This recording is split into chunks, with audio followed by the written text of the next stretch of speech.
हा खरं तर युवकांना नोकरी मागणारा होण्यापेक्षा नोकरी देणारा झाला पाहिजे, अशा पद्धतीने रोजगार निर्मिती निर्माण करणारा हा कार्यक्रम, हा अतिशय महत्वाकांक्षी कार्यक्रम आपल्या राज्यामध्ये सुरू आहे. आणि या अंतर्गत मंत्री महोदयांनी असं उत्तर या प्रश्नाचं दिलेलं आहे की याच्यात विविध व्यवसाय आपण घेतलेले आहे, ज्याच्यात जसं की गाई म्हशीचं पालन असेल किंवा त्याच्यामध्ये कुक्कुटपालन असेल, अंडी उबवणी केंद्र असेल, होमस्टे असतील आणि क्लाउड किचन असेल, वेगवेगळे उपक्रम आपण त्याच्यात सांगितलेले आहे. मंत्री महोदय, हे जे उत्तर आपण दिलेलं आहे, या उत्तराचं म्हणजे ते हास्यास्पद उत्तर आहे असं म्हणलं तर चुकीचं ठरणार नाही. यासाठी कारण कुक्कुटपालनाला आपण व्यवसायाचा दर्जा याच्यात दिलेला आहे, अंडी उबवणी केंद्राला दिलेला आहे, मधुमक्षिका पालनला दिलेला आहे, मत्स्य व्यवसायाला दिलेला आहे. आम्ही काय म्हणालो का शेळी मेंढी पालनाला द्या. आता त्याचं उत्तर देताना सरकारने असं सांगितलंय का शेळी मेंढी पालनाचा व्यवसायात समावेश करणं म्हणजे त्याच पशुधनावर दुबार लाभार्थ्याकडून दुबार लाभ घेण्याची शक्यता नाकारता येत नाही. म्हणजे एका बाजूला तुम्ही शेतीला व्यवसायाचं स्वरूप देण्यासाठी बाकीचे सगळे व्यवसाय तुम्ही मान्य करतात, कोंबडीचा चालू करतायत, माशाचा चालू करतायत, मग शेळी मेंढीच्या ह्याच्यातच फक्त तुम्हाला काय अडचण आहे याचं कुठंतरी स्पष्टीकरण मंत्री महोदय झालं पाहिजे. आणि म्हणून माझे त्याच्यात अजून एक हास्यास्पद उत्तरात असं लिहिलंय की शेळी मेंढी पालन व्यवसायाचा समावेश मुख्यमंत्री रोजगार निर्मिती कार्यक्रम योजनेअंतर्गत केल्यास युवकांच्याकडून नवनवीन तंत्रज्ञान आधारित विविध क्षेत्रातील प्रकल्पाच्या उभारणीवर मर्यादा येऊन योजनेच्या उद्दिष्टास बगल देण्यासारखे होईल. माझा प्रश्न मंत्री महोदय आपल्याला असा आहे की शेळी मेंढीचं याच्यामध्ये समावेश केल्याने त्या उद्दिष्टास कसा बगल होईल, हे आपल्याला आपण कृपा करून आम्हाला या निमित्ताने सांगावं. आणि जर तुम्हाला जर मान्य नसेल, जे उत्तर विभागाने दिलेले जे तुम्हाला मान्य नसेल, तर नक्कीच शेळी मेंढी पालनाचा व्यवसायाचा समावेश या रोजगार निर्मिती मुख्यमंत्री रोजगार निर्मिती कार्यक्रमात आपण करणार का? सभापती महोदय, सन्मान्य सदस्य तांबे साहेबांनी जो मुख्यमंत्री रोजगार निर्मिती योजनेसंदर्भात या ठिकाणी मुद्दा उपस्थित केलाय, मुख्यमंत्री रोजगार निर्मिती योजनेची थोडी 2 मिनिटं मी पार्श्वभूमी देखील आपल्याला सांगतो की 2020-21, 2021-22, 22-23, 23-24, 24-25 आणि 25-26 मुख्यमंत्री रोजगार निर्मिती योजना आपण ही सांगितली की एक क्रांतिकारी योजना महाराष्ट्राच्या युवकांसाठी आणि युवतींसाठी आहे. 20 आणि 21 आणि 21 आणि 22 याच्यामध्ये त्यावेळी काय अडचणी होत्या मला माहित नाही, परंतु फक्त 9,201 उद्योजक आपण प्रकल्प आपण त्यावेळी तयार करू शकलो. 22-23, 23-24, 24-25 आणि 25-26 याची सभापती महोदय जर आपण आकडेवारी काढली तर 78,289 प्रकल्प आपण मंजूर केले. म्हणजे मला सांगायचं एवढंच आहे की आपण एखादी केलेली विधायक सूचना आम्ही मान्य करणार नाही अशातला अजिबात भाग नाही, परंतु आपण त्याचा अर्थ वेगळा लावलेला आहे. शेळी मेंढी पालनचा प्रकल्प असेल तर तो याच्यामध्ये जर आपल्याला इन्क्लूड करायचा असेल, त्याच्यामध्ये आपल्याला समावेश करायचा असेल, आपण नक्की करू. परंतु वैयक्तिक लाभाच्या योजना याचा अर्थ ज्या शेळी मेंढ्यांवर ऑलरेडी कर्ज घेतलेला आहे, ज्या शेळी मेंढी प्रकल्पावर ऑलरेडी कर्ज घेतलेला आहे, ते मुख्यमंत्री रोजगार निर्मिती योजनेमधनं रिपीट होऊ नये असा त्याचा अर्थ आहे. परंतु मगाशी आपण सांगितलेली वस्तुस्थिती खरी आहे. कुक्कुटपालन असेल, मधुमक्षिका पालन असेल, मत्स्यपालन असेल, दरेकर साहेब मत्स्यपालन असेल, रेशमी उद्योग असेल, अंडी उबवण्याचा कार्यक्रम असेल, हॉटेल ढाबा असेल, शाकाहारी मांसाहारी पदार्थ विक्री व्यवसाय असेल, होमस्टे असेल, क्लाउड किचन असेल, जलक्रीडा असेल, मासेमारी असेल, प्रवासी वाहतुकीसाठी बोट व्यवस्था असेल, याच्या पुढे जाऊन टॅक्सी व्यवसायासाठी देखील आता तरुण आणि तरुणींना किंवा रिक्षा व्यवसायासाठी असेल आपण योजना करण्याच्या मनस्थितीमध्ये आहोत. फूड ट्रक सारखी मोठी एक योजना महिलांसाठी, महिला बचत गटांसाठी याच्यामध्ये समावेश केलेला आहे. त्याच्यामुळं शेळी मेंढी पालन प्रकल्प याच्यामध्ये समावेशच होऊ नये अशी काही शासनाची भूमिका नाही. उत्तरामध्ये असं लिहिलेलं आहे की मी त्याच्यामध्ये थोडं अजून तांबेसाहेब आपल्याला सांगतो की गाई म्हशी शेळी मेंढी पालन बाबत राज्य शासनाच्या कृषी पशुसंवर्धन दुग्ध विकास या विभागानं अनेक योजना तिथे राबवलेल्या आहेत आणि त्या राबवत असताना त्या योजना परत रिपीट होऊ नयेत आणि त्याचा डबल फायदा कोणाला मिळू नये हेच आमच्या विभागाची भूमिका आहे. परंतु याच्यामध्ये देखील आम्ही अतिशय चांगल्या पद्धतीनं छाननी करू शकतो. त्यांना पहिला लाभ मिळाला की नाही हे देखील बघू शकतो. आणि म्हणून सन्मान्य सदस्य सत्यजित तांबे साहेबांनी जी शेळी मेंढी पालन हा प्रकल्प मुख्यमंत्री रोजगार निर्मिती योजनेमध्ये घ्यावा अशी जी मागणी केलेली आहे त्याचा नक्की सकारात्मक आम्ही विचार करू. आणि या वर्षीपासून अजून एक मुख्यमंत्री रोजगार निर्मिती योजनेमध्ये केली, त्याचं आम्ही लिमिट वाढवलं. सर्व्हिस सेक्टरमध्ये आपण जे 20 लाख रुपये देत होतो, मॅन्युफॅक्चरिंग मध्ये आपण 50 लाख रुपये देत होतो, ते आता 1 कोटीपर्यंत मॅन्युफॅक्चरिंग आणि सर्व्हिस सेक्टरसाठी 50 लाख अशा पद्धतीची योजना आपण आणली. परंतु सबसिडी तेवढीच राहणार आहे. 50 लाखाला 35% असेल, 25% असेल, ती 1 कोटीला देखील 17% किंवा 17.5% राहणार आहे.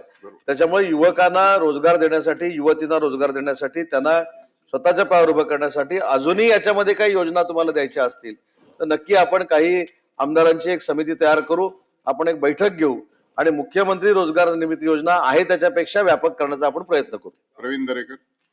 सभापती महोदय, एक अतिशय चांगला प्रश्न सत्यजित तांबे यांनी मांडलाय रोजगार निर्मिती आणि व्यवसायाच्या दृष्टीनं. आणि मंत्री महोदय, आपणही मान्य केलेत की या ठिकाणी अशा प्रकारचे व्यवसाय करायला काही हरकत नाही. आता जे डबल लाभ घेत असतील त्याचं स्क्रुटिनी आपण करतोय सांगितलं, त्याच्यामुळे त्याची अडचण यायचा काही विषय नाही. आपण या ठिकाणी शेळी मेंढीच्या माध्यमातून मोठ्या प्रमाणावर प्रक्रिया उद्योग आपण त्या ठिकाणी करू शकतो. शेळी मेंढ्यांपासून वेगवेगळे अँसेलरी उद्योग किंवा त्याच्यातून उत्पादनं आपण तयार करू शकतो. तर अशा प्रकारची प्रक्रिया म्हणजे अगदी त्यांच्या लेंड्यांपासून ते त्यांच्या कातडीपासून त्या सगळ्या सर्वार्थानं, तर या संदर्भामध्ये इंटिग्रेटेड अशा प्रकारचा, हे काय व्यक्तिगत लाभ असतो, 5-25 शेळ्या घेतात आणि त्यातनं काय त्यांना मिळतं, ते उद्या दूधही त्या ठिकाणी असतं. तर मला वाटतं अशा प्रकारचा एक इंटिग्रेटेड अशा प्रकारचा आपण, सभापती महोदय, मंत्री महोदय, अशा प्रकारचा आपण प्रक्रिया उद्योग यावर करणार का हा एक. त्याचप्रमाणे या विषयाशी संबंधित नसला तरी रोजगाराचा विषय आहे. त्याच्यामुळे कोकणामध्ये आपल्याकडे आंबा आहे, काजू, करवंद, फणस, कोकम, तर अशा प्रकारच्या यावर प्रक्रिया उद्योग करून त्याचाही अंतर्भाव आपल्या या रोजगार निर्मिती कार्यक्रमात जर केलात तर कोकणातल्याही बेरोजगारांना त्या ठिकाणी रोजगार मिळू शकतो. आणि या ठिकाणी आमचे धनगर बांधव किंवा मेंढी पालन व्यवसाय करणारे आहेत, त्यांना त्या माध्यमातून मोठ्या प्रमाणावर स्वयंरोजगाराच्या माध्यमातून या रोजगार निर्मिती कार्यक्रमातून आपल्याला त्यांना रोजगार मिळू शकतो. या 2 गोष्टीची आपल्याकडून उत्तर हवी. मध्ये मी सुरुवातीला सांगितलं की शेळी मेंढी पालन प्रकल्प, वैयक्तिक लाभ म्हणण्यापेक्षा प्रकल्प जर घ्यायचा असेल तर तो मुख्यमंत्री रोजगार निर्मितीमध्ये आम्ही नक्की आणू. मी देखील कोकणातनं येतो, त्याच्यामुळं प्रवीण दरेकर साहेबांनी अतिशय एक महत्वाची मागणी या ठिकाणी केलेली आहे की आंबा असेल, काजू असेल, फणस असेल, कोकम असेल, करवंद असतील, याच्यावर प्रक्रिया करणारे प्रकल्प जर सुरू करायचे असतील तर 1 कोटीच्या अधीन राहून त्याला देखील मुख्यमंत्री नाही, त्यांना खात्री आहे, त्याने बॅलन्स ठेवला, 1 गेले 1 आले, त्याच्यामुळे परत आले.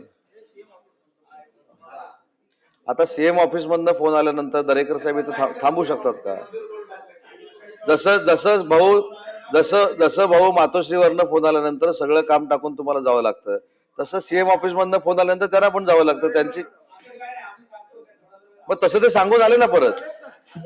तर कोकणावर आंबा काजू फणस या संदर्भामध्ये प्रक्रिया करण्याच्या संदर्भात सचिन भाऊ जो प्रवीण दरेकर यांनी अतिशय चांगला मुद्दा या ठिकाणी मांडलेला आहे. पुढच्या बैठकीमध्ये लवकरात लवकर आम्ही आंबा आणि या सगळ्या कोकणातल्या प्रोडक्ट्सवर आणि महाराष्ट्रातल्या देखील फळफळावळीवर प्रक्रिया करणारे उद्योग आम्ही मुख्यमंत्री रोजगार निर्मिती योजनेमध्ये सामील करू. शशिकांत शिंदे. उद्योग खात्यामध्ये कधीपासून शेळी मेंढी वापरण्याचा उद्योग सुरू करण्यात आला कळत नाही मला. त्यांनी मागणी केली जरी असली तरी आपण सांगायला पाहिजे नव्हतं की मेंढी पालन व्यवसाय हा जो आहे पशुसंवर्धन आणि दूध मंत्र्यांकडे हा दिलेला खाता आहे, आपण तिथं तरतूद करायला पाहिजे. आपण स्मॉल स्केल इंडस्ट्रीला प्राधान्य दिलं पाहिजे. जसं एखादी MIDC झाली तर तिथे छोटे छोटे प्लॉट करून स्थानिक तरुणांना, बेरोजगारांना तिथं काय बोलतात सब कॉन्ट्रॅक्ट म्हणून काम करण्याच्या संदर्भातला एक चांगला प्रस्ताव दिला तर बेरोजगारांना चांगल्या प्रकारचा उद्योग होऊ शकतो. तसे तुम्ही नियोजन कराल, भविष्यकाळात अपेक्षा आहे.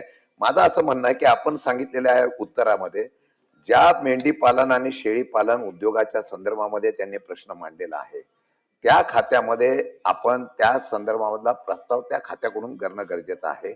आता हे उत्तर तुम्ही कसं दिलं मला कळत नाही की उद्योग मंत्र्यांनी नवीन आता एवढा मोठा उद्योग पसारा असताना आता छोट्या उद्योगासाठी सुद्धा प्राधान्य घेत आहे, हा प्रश्न आहे.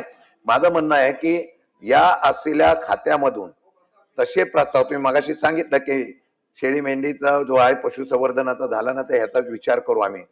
त्यांचा प्रश्न असा होईल की त्यांच्याकडं निधी, त्यांच्याकडे लिमिटेशन याचा विचार करता या असलेल्या मोठ्या प्रकल्पाच्या संदर्भातून जर प्रस्ताव आला, मोठा म्हणजे छोटा नको, मोठ्या प्रकल्पाचा जर प्रस्ताव आला तर त्यासाठी उद्योग खात्याकडून तशा प्रकारची वेगळ्या प्रकारची तरतूद करून या असलेल्या मुख्यमंत्री रोजगार निर्मिती याला या संदर्भातून नॉर्म निर्देश करून कितीपर्यंत हा उद्योग असावा, कितीपर्यंत त्याचा टर्नओव्हर असावा, कारण एक्सपोर्टला वगैरे डिमांड आहे आणि एक्सपोर्टला डिमांड वगैरे असताना तुम्ही संयुक्त पशुसंवर्धन आणि उद्योग खातं हे एकत्रित बैठक करून एक पॉलिसी डिसिजन घेणार आहे का?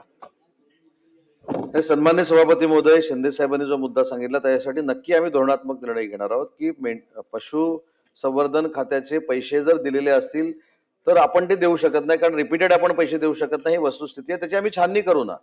जसं एखाद्या बँकेमधनं कर्ज घेतल्यानंतर दुसऱ्या बँकेमधनं कर्ज मिळत नाही, तसं एका विभागाकडनं जर पैसे घेतले असतील किंवा त्याचे बेनिफिट्स घेतले असतील तर दुसऱ्या विभागाकडनं देऊ नये, ही जी काही शासनाची एक नियमावली आहे त्याच्यामध्ये ते बसवलं जाईल.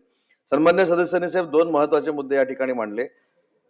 प्लग अँड प्ले जो उद्योग विभागाचा एक प्रकल्प आहे, प्लग अँड प्ले, तर मला आनंदानं सांगावं असं वाटतं की त्याचं प्रेझेंटेशन स्वतः देशाचे पंतप्रधान नरेंद्र मोदी साहेबांनी महाराष्ट्राच्या उद्योग विभागाकडनं घेतलं आणि आम्हाला सांगितलं की अशा पद्धतीचा फॉर्मॅट जर आम्हाला पाठवला तर देशाच्या प्रत्येक राज्यामध्ये प्लग अँड प्ले सिस्टीम जी आहे उद्योग विभागाची, जी MSME साठी वापरली जाते, तो करण्याचा निर्णय देखील शिंदेसाहेब आम्ही घेतला. आणि अजून एक महत्वाची गोष्ट जी बजेटमधनं माननीय मुख्यमंत्री देवेंद्रजी फडणवीस साहेबांनी जाहीर केली ती म्हणजे आजपर्यंतच्या इतिहासामध्ये महाराष्ट्र शासनात MSME ला आयुक्तालय नव्हतं, ते आयुक्तालय देखील करण्याचा निर्णय यावर्षी झालेला आहे आणि त्याची अंमलबजावणी देखील आम्ही लवकरात लवकर करतोय. प्रश्न क्रमांक 6 निरंजन डावकरे. 8309